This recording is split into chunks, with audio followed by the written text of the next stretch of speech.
It is a pleasure for me to join this roundtable from Versailles in Paris.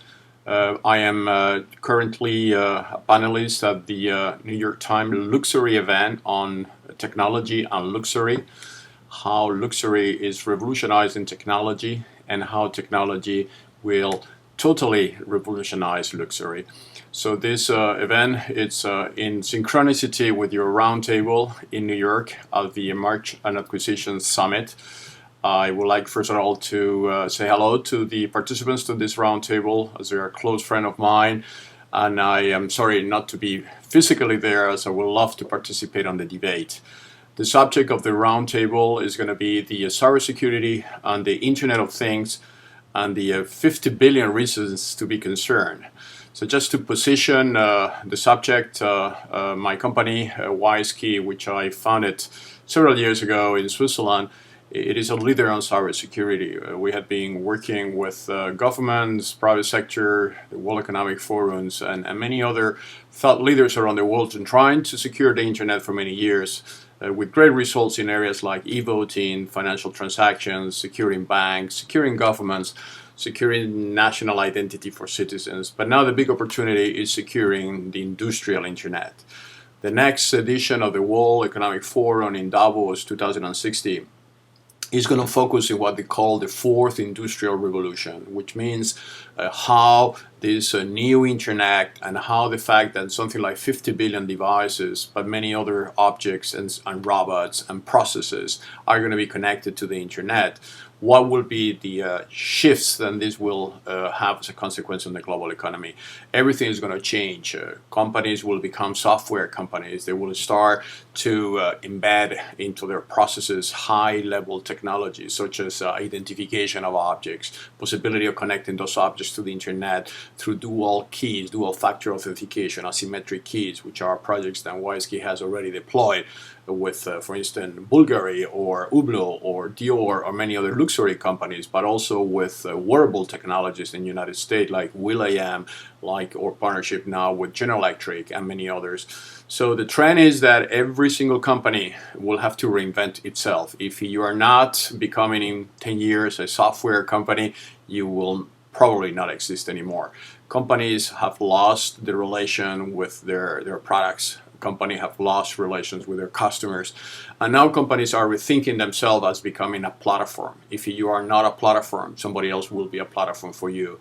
So the opportunity is massive. This industry is valued to $1.7 trillion industry. There's some startups that have emerged with IoT solutions. WiseKey is a leader on it, but this is a phenomenon which is goes beyond what the expectations are in the market. So in terms of M&A, it's enormous amount of possibilities to consolidate the sector to create major players on IoT.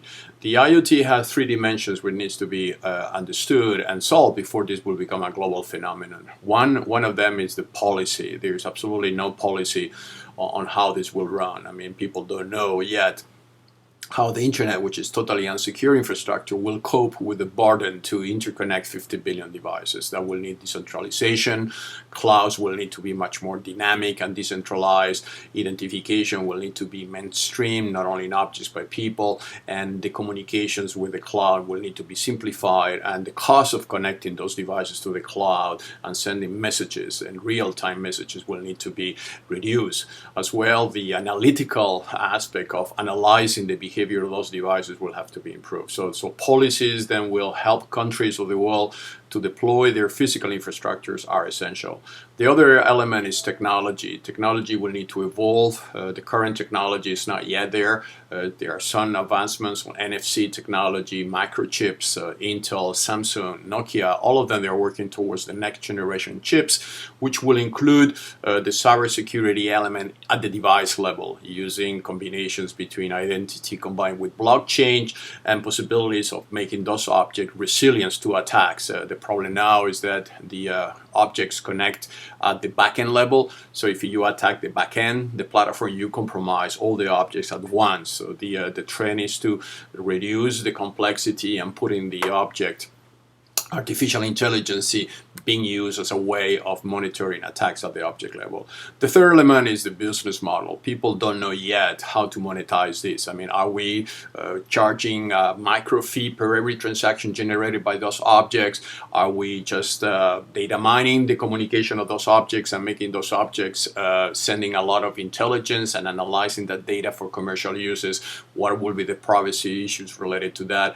Are we just thinking in terms of, as we do in any manufacturing world, making the objects will be more secure, will be more expensive than the objects, and they will be less secure. But the consequences are enormous. I mean, imagine in 5 years' time, your house will be totally connected to the internet. Your car will be totally connected to the internet. The relations of objects will take decisions without the user to have any involvement in those decisions. The possibilities are endless, but the dangers are also endless. So cybersecurity for IoT will be a major growth and will be one of the growth of the future. So I will let now the panel to debate in those issues. I wish you all the best. It is always a pleasure for me to join the Merchant Acquisition Summit. Next year is going to be an important year as the industrial, the fourth generation of the internet, the fourth industrial revolution is going to be covered in length in Davos. And we're organizing, by the way, a roundtable, a cybersecurity IoT roundtable at the World Economic Forum in Davos with the presence and assistance of merchant acquisition, and in particular David Ferguson. So I wish you all the best, a great panel, and we look forward to be with you in the next edition. Thank you very much.